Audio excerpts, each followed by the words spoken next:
Good morning students.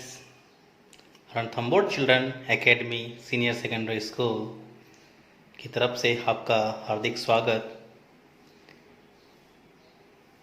English पढ़ रहे थे हम, उसमें हमारा टॉपिक प्रीपोजिशन चल रहा था। प्रीपोजिशन के कई टॉपिक हमने क्लियर कर लिए थे, जिनमें हमने इन, इनटू, ऑन, ओवर, एट, बाकी सब कर लिए थे। आगे हम आज कुछ प्रीपोजिशन के बारे में जानेंगे। इसमें सबसे पहले लिखा है मैंने अपॉन। देखिए, इसका अर्थ होता है पर या ऊपर। इसका अर्थ क्या होता है? पर या ऊपर। जैसा कि हमने ऑन और ओवर में भी पढ़ा था, उसका अर्थ भी पर या ऊपर होता है। लेकिन यहाँ पर एक चीज दी है मैंने कि जब पहले से ऊपर नहीं हो, यानी कोई वस्तु पहले से ऊपर नहीं हो और गति द्वारा स्थान परिवर्तन होकर ऊपर हो तो प्रयोग करते हैं। यानी कोई वस्तु पहले से ऊपर ना हो और गति के साथ वह ऊपर जाए तो उस जगह पर, उस स्थिति में हम अपॉन का प्रयोग करते हैं। ठीक है, समझे आप इसको? जैसे हमने इंटू में पढ़ा था ना कि गति सतह है तो इंटू, है ना।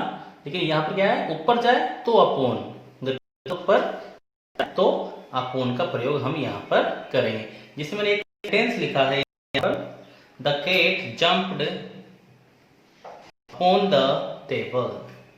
The cat jumped upon the table, यानी बिल्ली मेज के ऊपर कूदी। बिल्ली पहले नीचे थी, फिर उसने छलांग लगाई और वह किसके ऊपर गई? मेज के ऊपर गई। तो ऐसी स्थिति में हम अपॉन का प्रयोग कर सकते हैं। प्रीपोजिशंस हैं, इनके बारे में जान लेते हैं हम। दूसरा है अबव। इसका अर्थ भी ऊपर होता है, लेकिन जब हम दो के मध्य तुलना करें तब। जैसे से ऊंचा, यानी वह उससे ऊंचा है। तो ऐसा अगर ऐसी स्थिति हमें दिखे वाक्य में तो हम किसका प्रयोग करेंगे? अबव का प्रयोग करेंगे।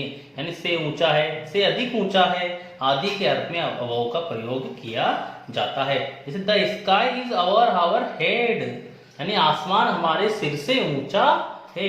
यानी जब तुलना करते हैं किसी चीज के और ऊपर होने के अर्थ में हो तो हम अबव का प्रयोग करेंगे। ठीक है, यानी the sky is over our head, यानी आसमान हमारे सिर से अधिक ऊंचा है। ठीक है, नेक्स्ट सेंटेंस है हमारा, we were flying above the clouds, कि हम बादलों से ऊंचे उड़ रहे थे। हम बादलों से ऊंचे उड़ रहे थे। यानी जब भी वाक्य में आपको ऐसी स्थिति दिखाई दे, जब तुलना की जाए और ऊंचाई के अर्थ में या ऊंची के अर्थ में हो तो आप अबव का प्रयोग किया करेंगे। जैसे we were flying above the clouds, कि हम बादलों से ऊंचे उड़ रहे थे। ठीक है, इस स्थिति में अबव प्रयोग। थर्ड लिया है मैंने अक्रॉस। अक्रॉस, इसका जो प्रयोग करते हैं हम तीन तरीके से कर सकते हैं, तीन तरह से कर सकते हैं। इसका सबसे पहले हम अर्थ जान लेते हैं। इसका होता है आर पार या उस पार। आर पार के अर्थ में या उस पार के अर्थ में। तो पहली कंडीशन क्या है इसकी समझ लेते हैं हम। पहला, किसी चीज के दूसरी तरफ के लिए, यानी जब किसी चीज के दूसरी तरफ जाने के लिए अगर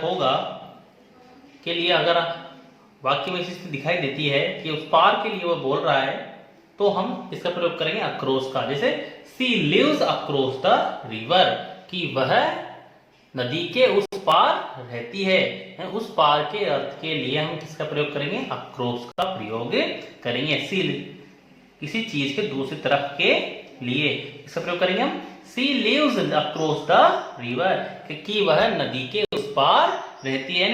आर पार के लिए, उस पार के लिए भी हम अक्रॉस का प्रयोग करेंगे।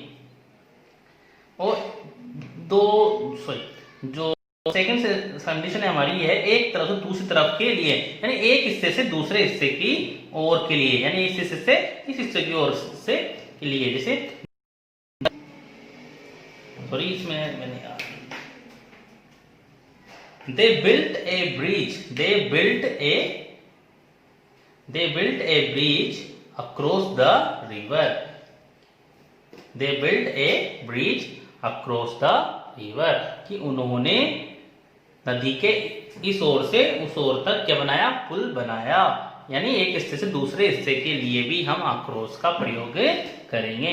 They built a bridge across the river कि उन्होंने एक नदी के एक हिस्से से दूसरे हिस्से की ओर क्या बनाया? पुल बनाया। ठीक है, यानी इस हिस्से से इस हिस्से की ओर या इस हिस्से से इस हिस्से की ओर के लिए हम किसका प्रयोग करेंगे? अक्रॉस का ही प्रयोग करेंगे। थर्ड कंडीशन है इसमें, किसी क्षेत्र में एक तरफ से दूसरी तरफ अथवा विपरीत दिशा में गति दर्शाने के लिए, यानी विपरीत दिशा में गति दर्शाने के लिए भी हम किसका प्रयोग करेंगे? अक्रॉस का प्रयोग करेंगे। इसे मैंने एक सेंटेंस लिखा है, the thief ran across the field. The thief ran across the field, यानी चोर जो है खेत के उस पार दौड़ा या उस ओर दौड़ा कि आप पहले इधर खड़ा था वो और दूसरी तरफ वो भागकर चला गया। तो विपरीत दिशा में गति के लिए भी हम किसका प्रयोग करेंगे? अक्रॉस का प्रयोग करेंगे। छोटे छोटे हैं ये अगला है लिया हमने अलोंग। अलोंग किनारे या उसकी लंबाई पर रहते हुए सहारे सहारे के अर्थ में, यानी जब हम किसी चीज के सहारे सहारे चलते हैं तो हम अलोंग का प्रयोग कर सकते हैं। जैसे कि मैं सड़क के सहारे सहारे चला, मैं सड़क के सहारे सहारे चला, या नदी के किनारे किनारे नदी के सहारे सहारे चला। तो ऐसी स्थिति में हम इसका प्रयोग करेंगे अलोंग का। जैसे we walked along the road for 2 miles की हम 2 मील तक सड़क के किनारे किनारे चले, यानी सहारे सहारे चले। जब ऐसी स्थिति देखने को मिलती है वाक्य में तो हम अलोंग का प्रयोग करेंगे। अगला दे रखा है मैंने आफ्टर। आफ्टर वैसे इसका बाद में अर्थ होता है अगर हम पढ़ते हैं बाद में, लेकिन दूसरा या अगला स्थान या किसी का अनुसरण करने में या किसी समय के बाद या बाद में के अर्थ में इसका प्रयोग हम कर सकते हैं। ठीक है, या दूसरा या अगला या किसी का अनुसरण करने या किसी समय के बाद या बाद में के अर्थ में हम इसका प्रयोग कर सकते हैं। जैसे सी केम आफ्टर 5 o'clock, देखो मैंने देखा है समय के बाद के लिए हम कर सकते हैं। तो सी केम आफ्टर 5 o'clock समय के बाद में के अर्थ के लिए भी किसे प्रयोग करते हैं कि वह 5 बजे के बाद आया। 5 बजे के बाद आई, वह 5 बजे के बाद आई। ठीक है, अगला है, मैंने इसमें दिख नहीं रहा है आपको, पीपल, ऐसा मैं बोल देता हूं आपको, people rain after the thief, यानी लोगों ने चोर का पीछा किया। लोगों ने चोर का पीछा किया। अनुसरण करना पीछा करना एक ही होता है, तो लोगों ने चोर का पीछा किया। और देख लेते हैं, please see me after this period. Please see me after this period. तो इस प्रकार से हम इनका प्रयोग समझ सकते हैं। अब आगे समझते हैं हम, अब आगे देखते हैं हम फोर का प्रयोग देखते हैं हम। फोर इसका अर्थ होता है के लिए या से के अर्थ में, के लिए या से के अर्थ में। इसी पहली कंडीशन पढ़ लेते हैं हम, समय की अवधि यानी पीरियड ऑफ टाइम के लिए से के अर्थ में प्रयोग इसका होता है। हम टेंसेस में पढ़ेंगे इसका और उपयोग, जैसे परफेक्ट और परफेक्ट कंटिन्यूअस टेंस। जब समय दिया होता है वाक्य में और से हो, वहां पर हम इसका प्रयोग करते हैं।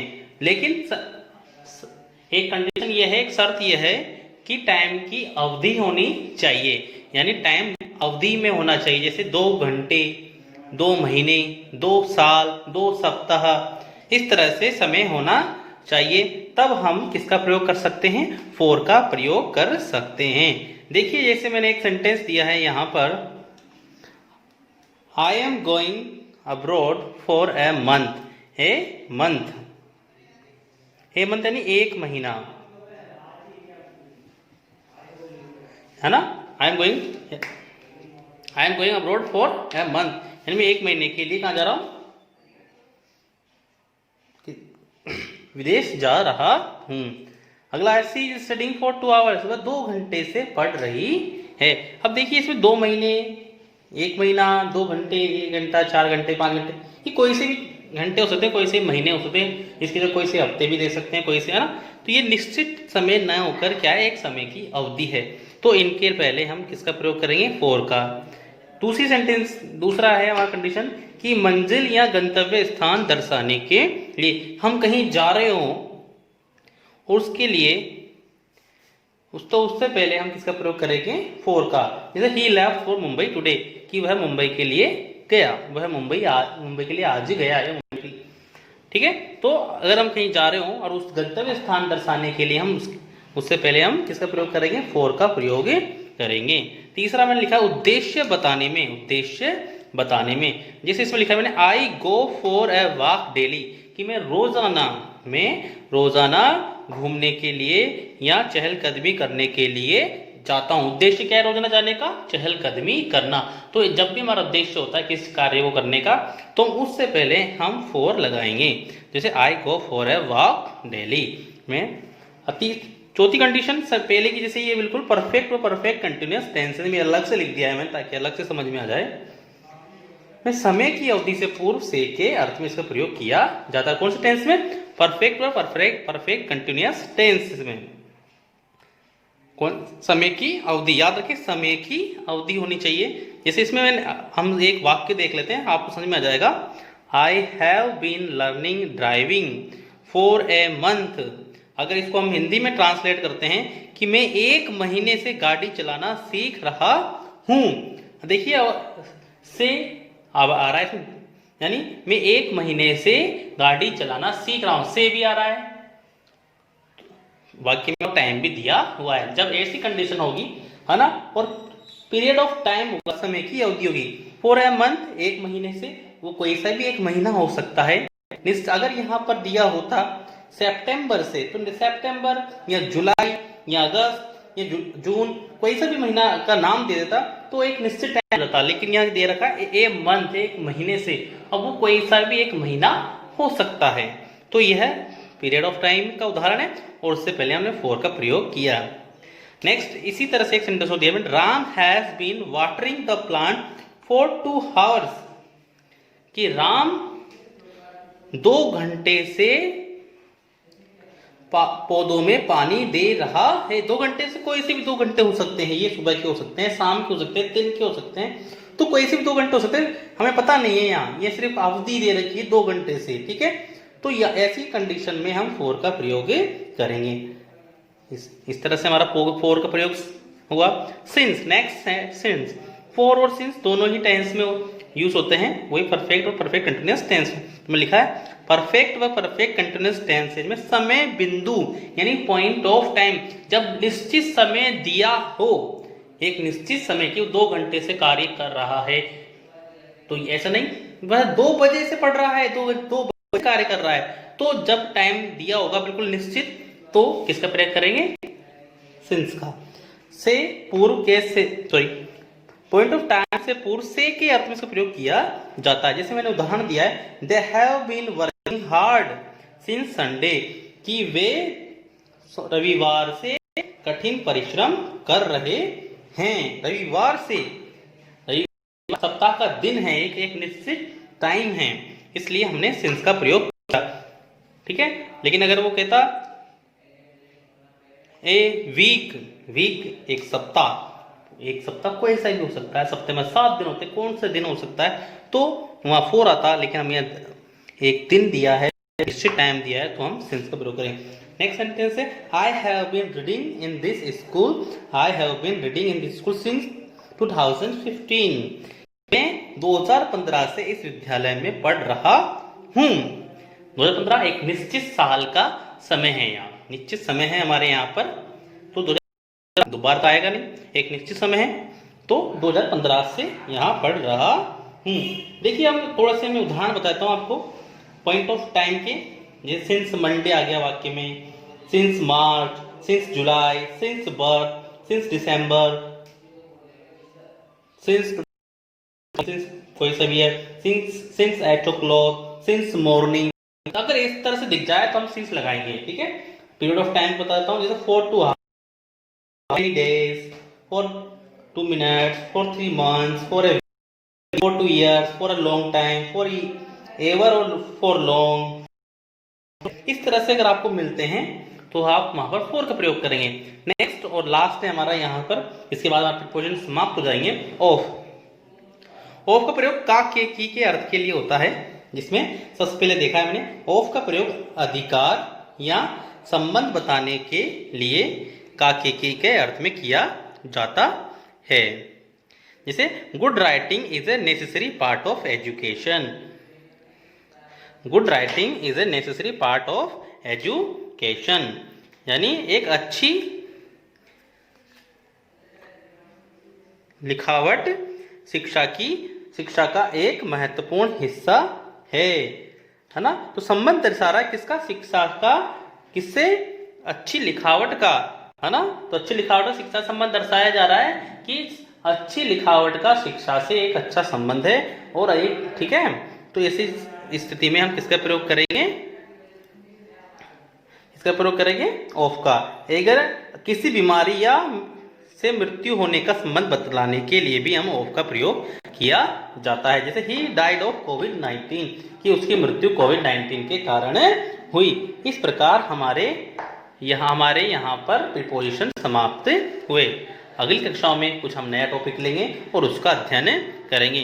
इसके कुछ उदाहरण मैं आपको दूंगा जो आप अपनी कॉपी में करेंगे, और जब तक प्रीपोजिशन उनको भी आप अपनी कॉपी में उतारेंगे। ठीक है, अगली कक्षा में मिलते हैं।